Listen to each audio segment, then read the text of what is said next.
if you're a parent growing up and you're raising young children and you're tempted to just abuse and neglect your children, if you lived in a society in which you always looked at your child and said, oh, they're the ones who are going to provide for me in your old age, that provides an enormous incentive to raise your children properly, to create a reciprocal relationship with your child and say, I'm going to love you and provide for you during your lifetime because I know I'm going to someday going to need you to love and provide for me and for your mother or your father. And so that kind of reciprocal relationship existed. That has been completely shattered. Hi, welcome to Jeremy Pryor's podcast, or what I like to call Jeremy Pryor Unfiltered. I'm his daughter and producer, Kelsey Gall, and we are excited to bring you seasons of content all the way from Tolkien to theology, from business to family. If you like to contemplate deep philosophical ideas across a wide range of topics, you've come to the right place. Make sure you give us a follow so you don't miss out on future episodes. Hey, everybody. Welcome back to the podcast. I'm here with my daughter, Sid. Sydney, how you doing today? Great. How are you? Good. The 4th of July. How was your 4th? Do you have a favorite moment? I mean, it was pretty great standing out in the rain for the parade, but yeah, it's one of my favorite holidays overall. Just an excuse to get together and eat burgers and watch the parade and eat candy and all that stuff. So it was a great time. Yes. Yeah.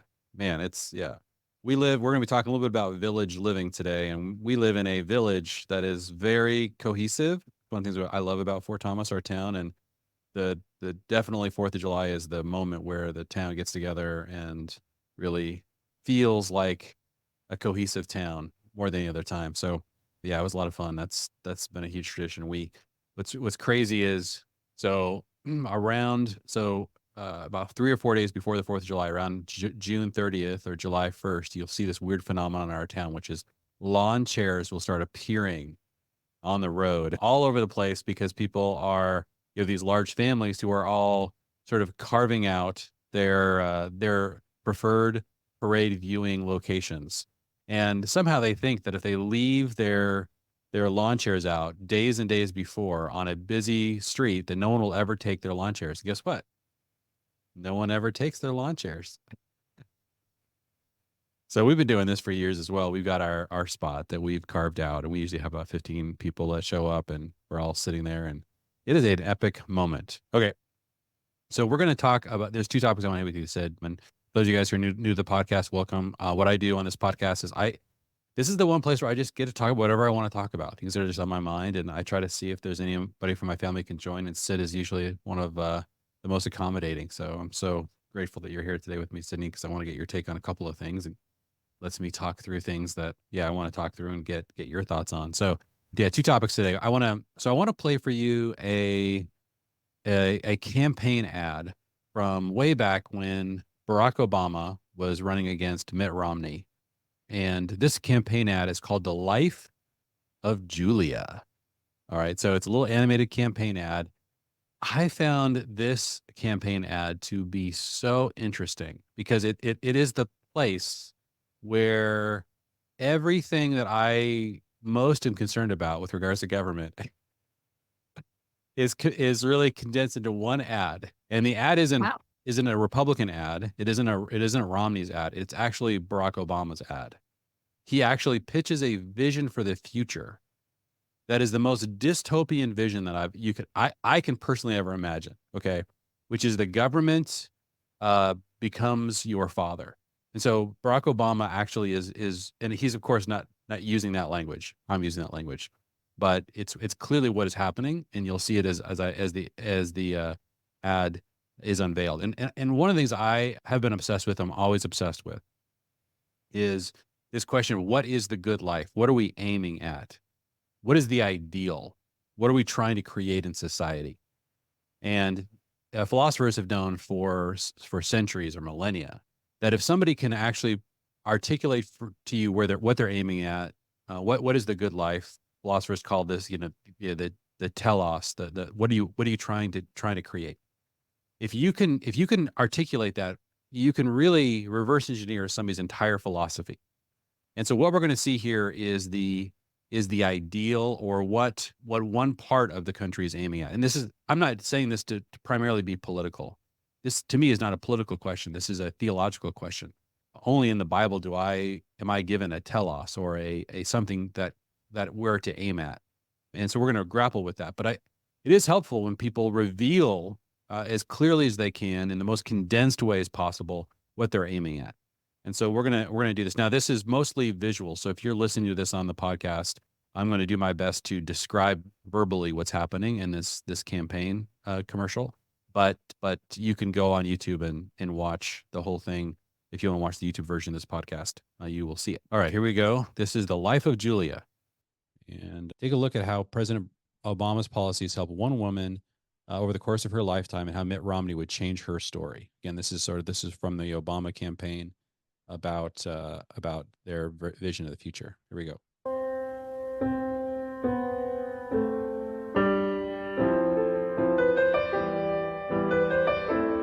Okay, so the first scene is a little girl, and it says, under President Obama, Julia is enrolled in a Head Start program to help her get ready for school. Because of steps President Obama has taken to improve programs like this one, Julia joins thousands of students across the country who will start kindergarten ready to learn and succeed. And talks about how Mitt Romney is going to cut the budget for this. So here's Julia's first step. Obama's already stepped in to help Julia.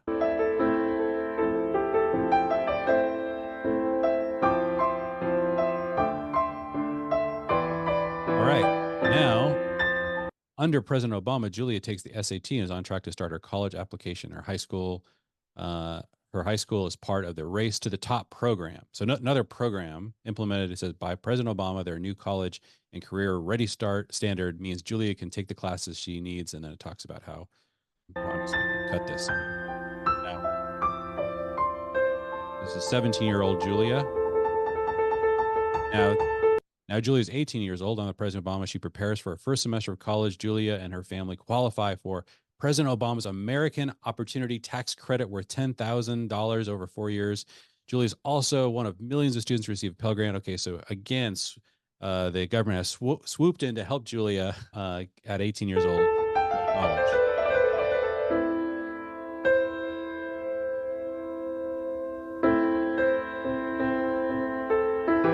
Okay, now Julia is 22 years old. So one of these is really important if you guys aren't watching this, is Julia is the entire ad is this one woman. There's no one else. It's just the government and this one woman.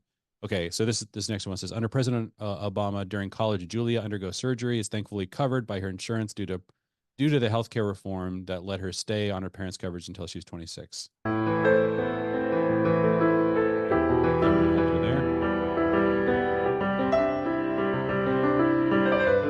All right, 23 years old now. Under President Obama, because of steps like the Lilly Ledbetter Fair Pay Act, Julia is one of millions of women across the country who know she'll always be able to stand up for her right to equal pay. She starts her career as a web designer. Okay, so she would have been discriminated against if the government didn't step in and stop her from being discriminated against for her gender. So government again steps in, provides for Julia, 23 years old.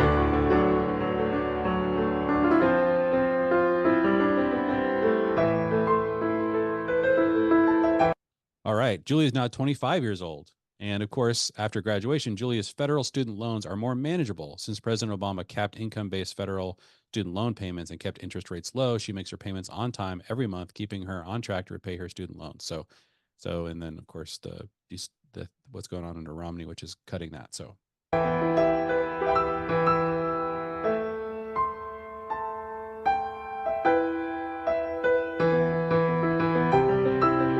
All right, Julia is now 27 years old. Under President Obama, for the past 4 years, Julia has worked full-time as a web designer.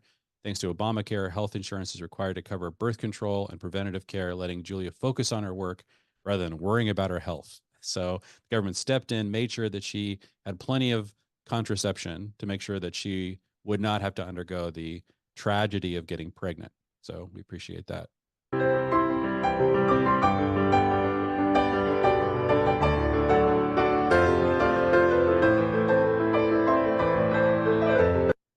All right, 31. Julia decides to have a child. Throughout her pregnancy, she benefits from maternal checkups, prenatal care, and free screenings under healthcare reform. So she gets all this free care when she decides that she does want to get pregnant at 31.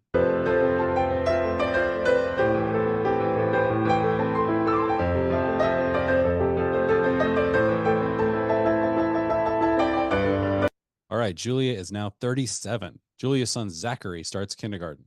The public school in their neighborhood have better facilities and great teachers because President Obama's investment in education programs like Race to the Top.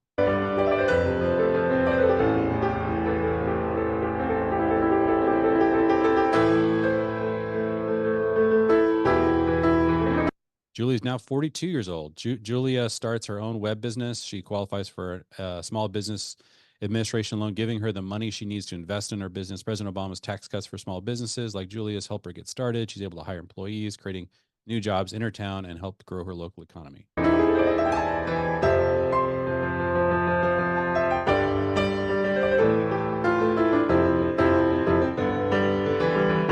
'65, Julia enrolls in Medicare, helping her afford preventative care and prescription drugs she needs.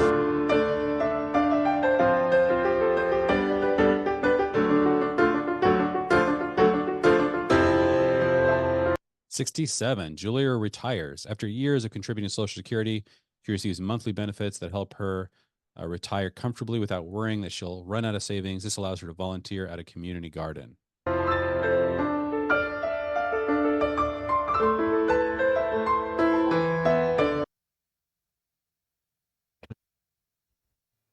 All right. So that's the life of Julia. So this is what is called cradle to grave entitlements. And yeah, there's a lot here, but I found this such a helpful video because it describes, again, the good life and how we are primarily individuals being provided for by the government. That is a vision of what a really, really good life could or ought to look like.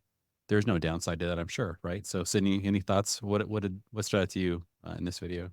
Well, it seems like you need a lot of help from the government if you're going to achieve that kind of life. So it would make you very dependent on that and not anyone else in your life. So I imagine it doesn't encourage a whole lot of relationship. But I was just talking before coming on the podcast, I was just talking with Kelsey, and she was saying how when she talked to one of Kyra's friends, she said, wow, so many kids my age, so many of my friends don't want to go to college. And I'm like, don't you want to be successful? And so that's like the mindset of the younger generation. Like, well, if you want to be successful, you have to go to college. And it's clear that people who say that are thinking of this life. Right. Like, in order to have that life, you do have to go to college. Whether or not you are going to actually use your degree or whatever, if you're going to be successful, you have to go to college. And so that's very interesting how that can affect your life so much, just a small decision like that. Or it seems small, but it definitely snowballs into the rest of your life. And it's so crazy to me that all of these things that were in Julia's life were all things that were so important, but that the government would like step in and help with. And the counter to that was always Mitt Romney cutting the funding for that, or like cutting the government, whatever. That was like all it had to say about the counter to that. There was no like values or anything. It was all the values of, especially the Democratic Party, love to have like you were saying, have the government step in as the father and as the support system and stuff. And it's so insane that they don't see the harm in that. So yeah, that's pretty mind-blowing. Yeah. Yeah, this is what's really difficult for people to understand, because if anybody's listening to this, if there was any of the programs that we mentioned or that were mentioned in the video that you're like, wow, that's a really important thing that it's actually supporting. I agree. There was a lot of things in there that were helpful. Like I think it's really important to support old people. It's really important to make sure people have health care. It's really important that people get educated. Like all those things are important. The question is never, are those things important? The question is, ought there to be a government program? Is the primary means of actually providing for those things supposed to be endless dependence on the government? What happens? Because when you do that, when you support good things through government programs, there's always an unintended consequence. And the unintended consequence is always the family gets weaker.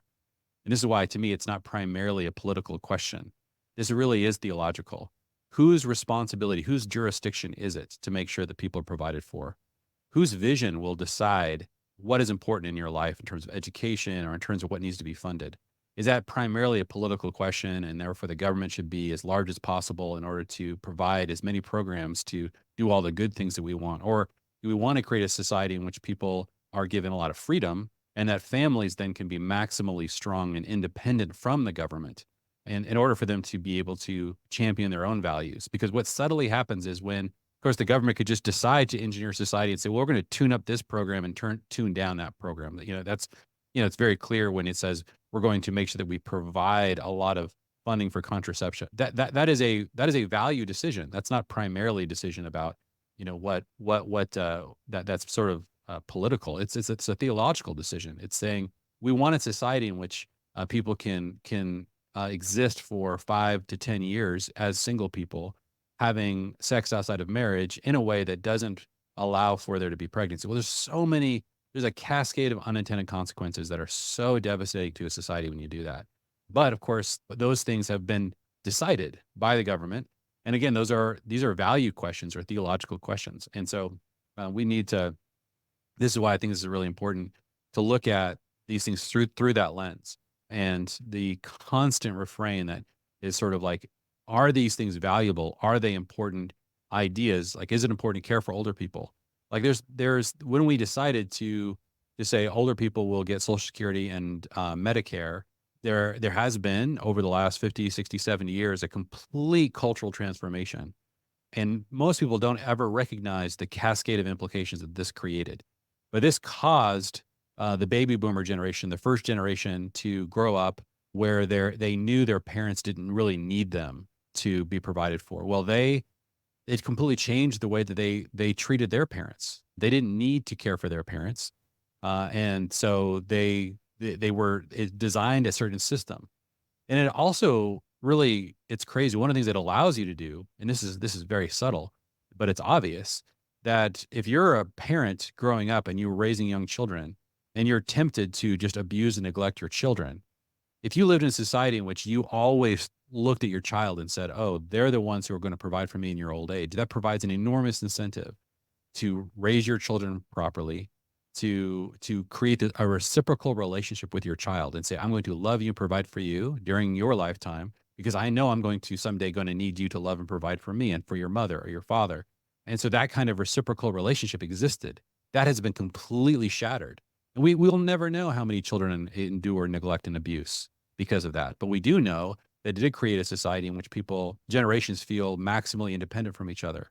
And you might say, well, isn't Social Security, Medicare a good thing? Well, we'll never know because we'll never be able to run the counterfactual on that and see, okay, how much suffering did it create when the unintended consequence of destroying the connection between generations, destroying the reciprocal relationship that existed between generations for thousands of years, when we destroyed that through government programs, we'll never know what actually occurred.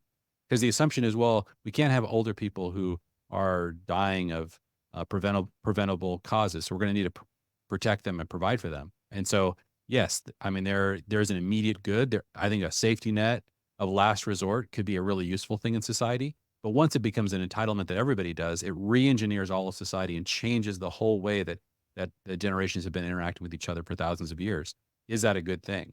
Well, it's all being hidden. And so what you see in this life of Julia is we need to do that through every single season of everyone's life. We need to re-engineer every season. From the time you're 3 years old, you're 5 years old, you're 15 years old, you're 20 years old. And every single season, a government program will sweep in and re-engineer society so that you do not have to rely on your family. You have to rely on the government. And it's obvious why the government wants this. It's obvious that why it gives enormous power to the government. And that then allows all the money to flow up there, and the amount of corruption and things that are inevitable are going to happen. But that's not even close to the worst byproduct of this kind of thinking. The worst byproduct of this kind of thinking, I think, comes when it obliterates the family, because you've essentially re-engineered society in which in order to get to an equality, nobody needs the family. And so if you need the family, then it's really important to need the family if you want to have a society of strong families. But then you always run the risk that people are going to suffer who have decided to neglect their families. Need a blueprint to revise your family to be a multi-generational team on mission? The book Family Revision by Jeremy Pryor is the book that summarizes all the big picture ideas you hear on this podcast. Available on Amazon or familyteams.com.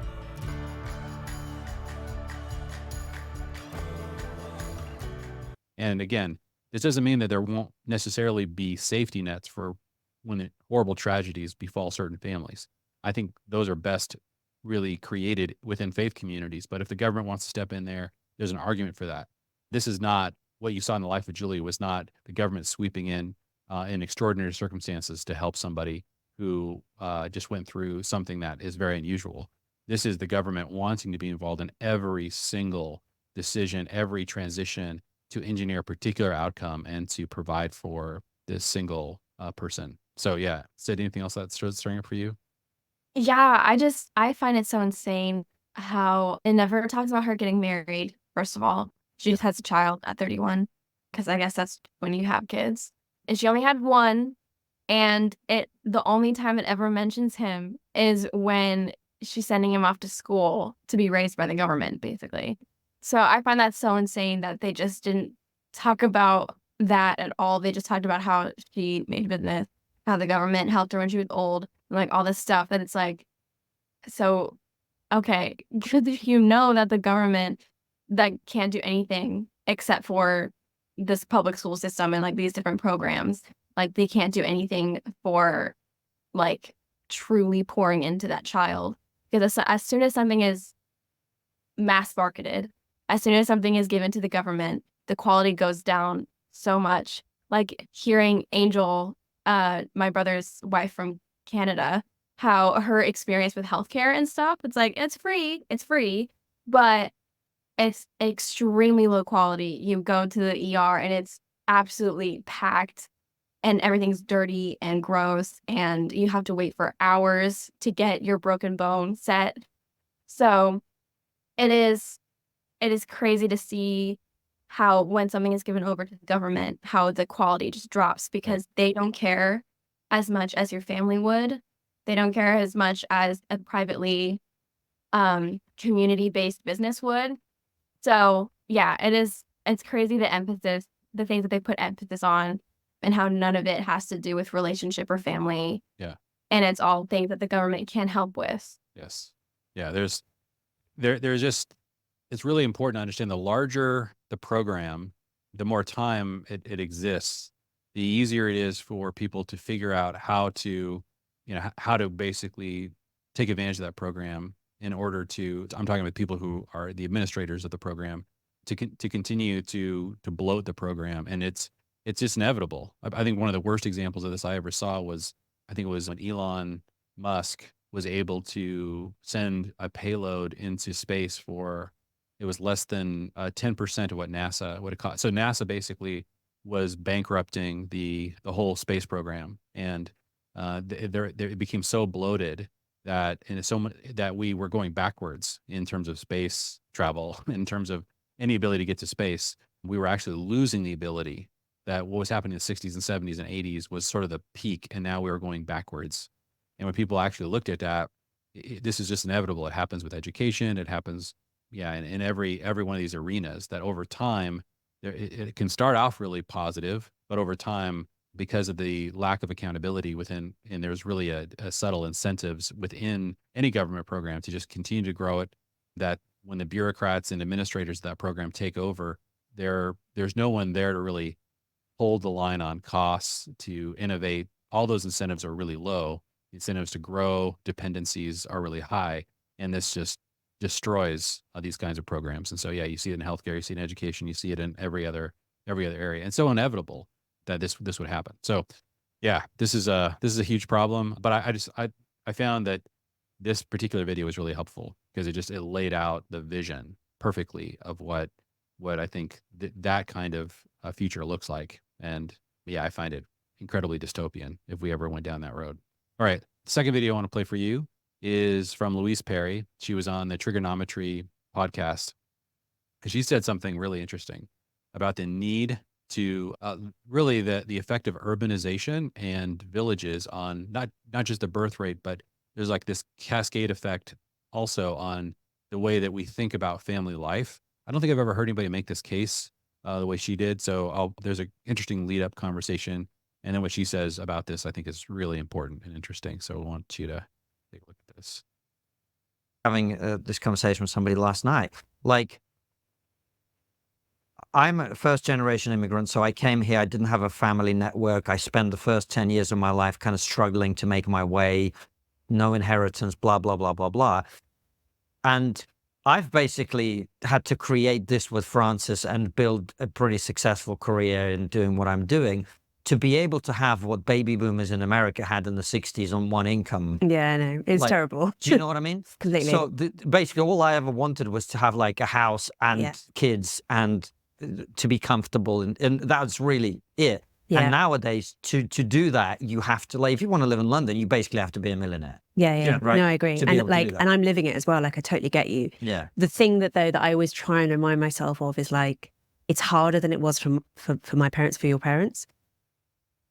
We're still safer, more comfortable, richer, whatever, than like 99.9% of people who've ever lived. Yeah.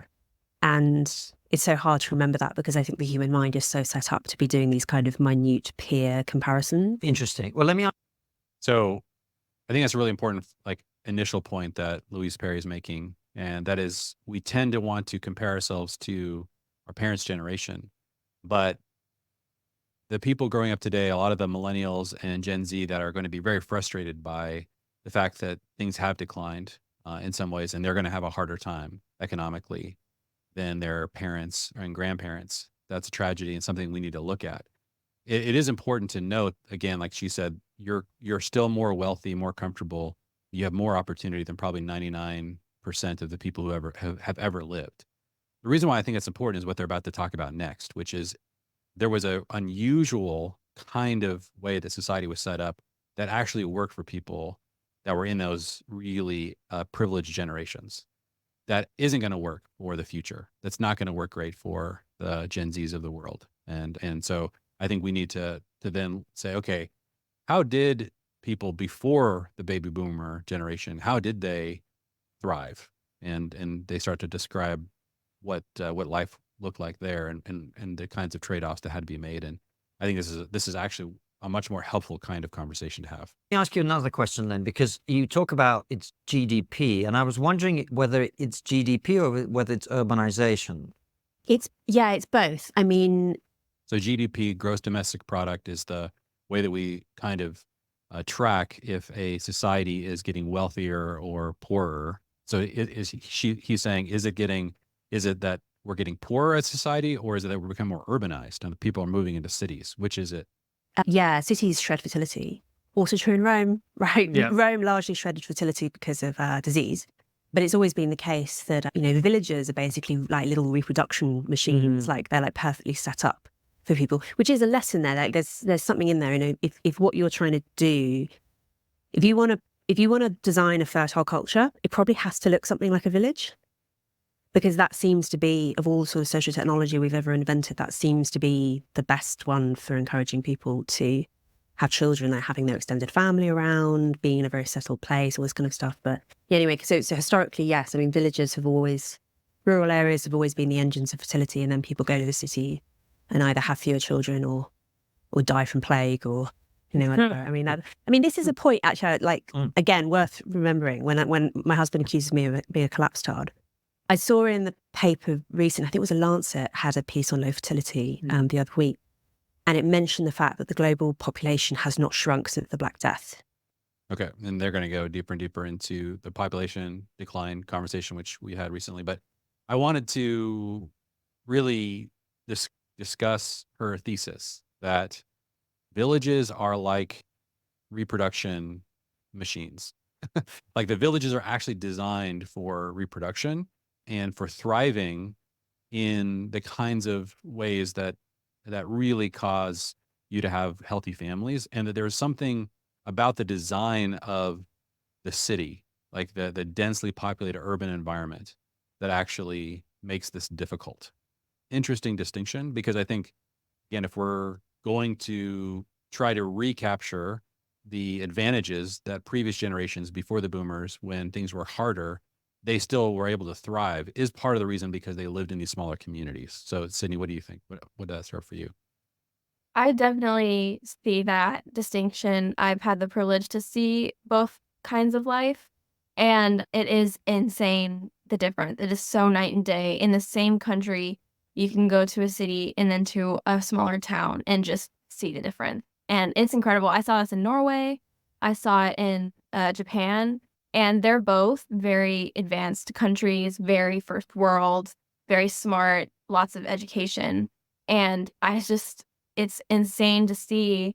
I feel like the biggest difference is just how much people care about others. Like in New York City, when we spent some time there, and I've heard about LA being this way as well, just no one cares about you. No one cares about your safety. They're all thinking about their own thing. They won't apologize. They won't communicate with you at all. They won't smile and wave. And I think there is good reason for that in cities because they are more dangerous. There's going to be a lot more unsavory characters there. So that totally makes sense. But that's kind of what she's saying is like, this isn't a great place to raise children. Right. And if you do raise those children, they're going to grow up more jaded than children that would grow up in a village or something that's a little bit more protected. And I saw that as well in this small town in Norway, how it was like, wow, this is the same country because everyone was just so much more friendly. And whereas in the city areas, they were very like not looking at anyone else, very focused on their own thing. So yeah, I see that just as a onlooker, as an outsider, and then having experienced it in my own town and my own family, it just makes so much sense that this is where families should thrive. Like this is where families should be raising their children. And because I lived that way, I was raised that way. And I feel that it is so good for that because then you grow up not jaded, but then you're able to be taught about these dangerous places. And when you do go there, you have to be careful and like all these things so that if you grow up there, you can kind of think that that is just how the world is. Like people that I know that have grown up in cities had to break out of that. And it was so hard for them to break out of that, thinking that the world was just this dangerous place where everyone was out to get you. And what helps a lot of the time with that mindset is moving to some place that's a lot more of a village vibe, a lot more of a small town community vibe, because then they can realize, oh, actually people can like cook meals for you and say hi to you when you move on their street and like, and things like that. That's like, oh, maybe the world isn't out to get me. Maybe I can leave my car unlocked for a little bit and no one will steal it. Like things like that. I think it's so important to realize that the world can be these two different things and how one is just a lot more compatible with family and reproduction and all that. And the way that we've, as a society, like been curving towards the urbanization, thinking that's the best way to go, just really goes to show where our values are. Because cities are better for the go-getters and the career-oriented people. And then we see the fruit of that and how it's so unfertile. So that totally makes sense. Are you following us on Facebook and Instagram yet? Look up @FamilyTeams to get even more free content and never miss out on event announcements.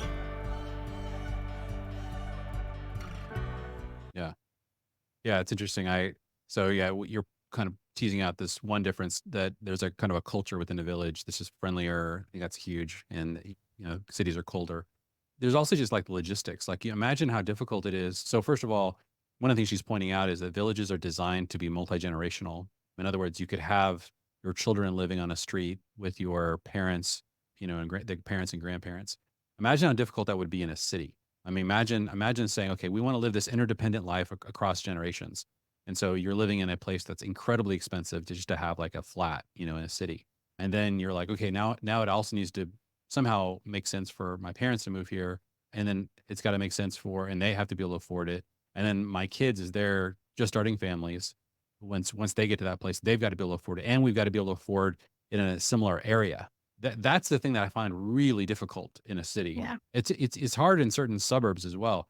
And this is why we decided to really land in Fort Thomas. Because to me, there's a few things you really want for this sort of reproduction machine that she's describing that you want to see in a village situation. So one is that you want to have a village where there is a lot of different housing prices, right? So that's really helpful. It's really helpful if you could And so like on our street, there's there's duplexes, and there's even places you can rent on our street. There's large houses, single family houses. Just 1 block away, there's multiple apartment places you can get, and other nice houses. And so there's a huge spectrum of socioeconomic opportunity within 1 or 2 blocks of our house.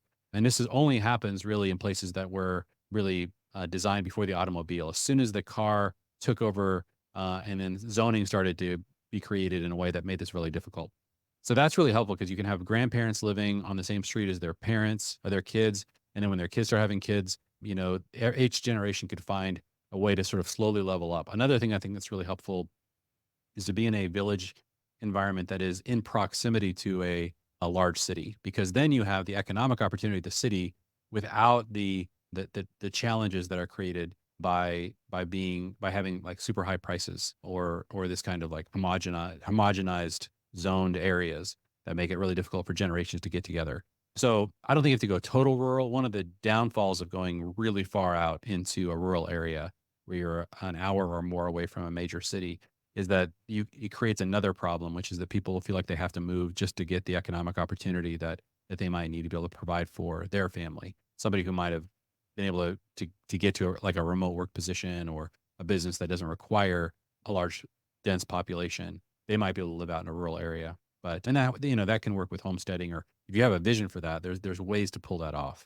But I think the sweet spot is how do there's villages like we live in that I think are like, to me, almost the ideal. Then there are rural areas that are maybe within 45 minutes of a city, but allow for like homesteading or low cost land.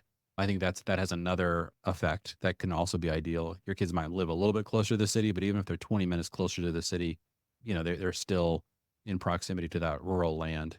So there's just different ways to do this, but we have to really think about this, because I think going back, I'm curious, Sid, what you think about this. So she's really saying, like, instead of comparing herself to the previous generation and say we have a little bit harder than they do, begin to look at ways of life, lifestyles that have worked for hundreds or thousands of years for people that had it a lot worse than you.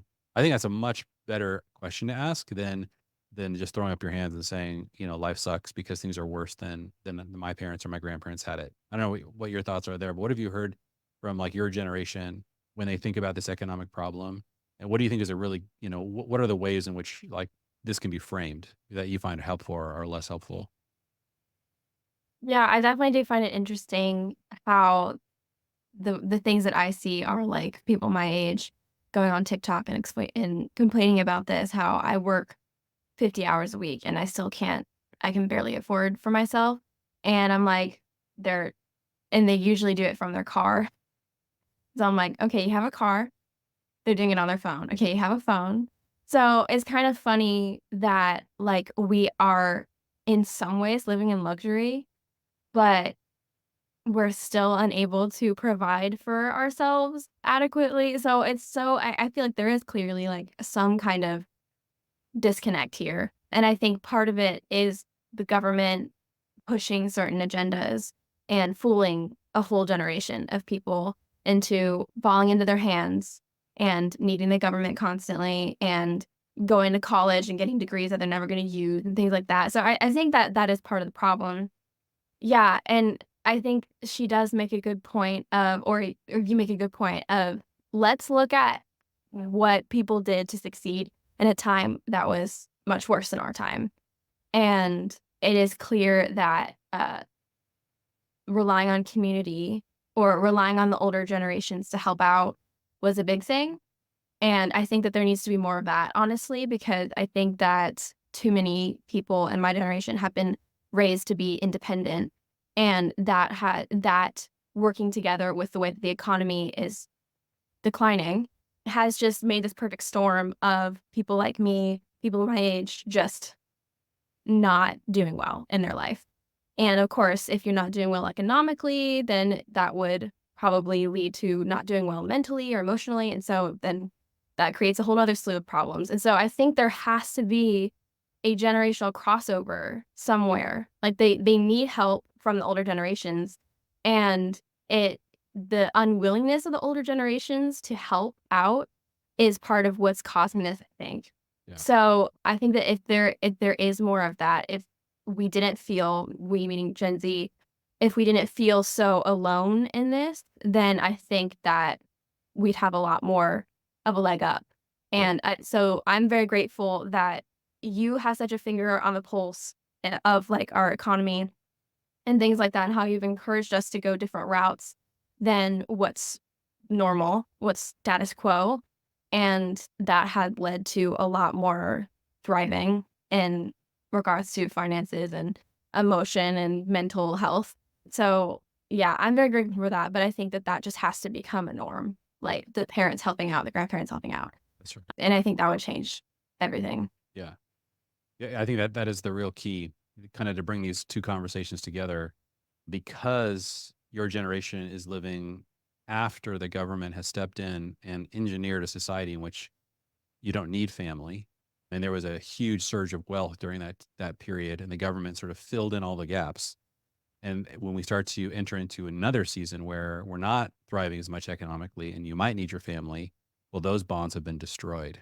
And they've been destroyed culturally. In other words, people don't even, whatever created them, it's not just within your own family, it's with all the families you know. So you can't even imagine what that could look like. And so nobody has those expectations. Nobody has that memory.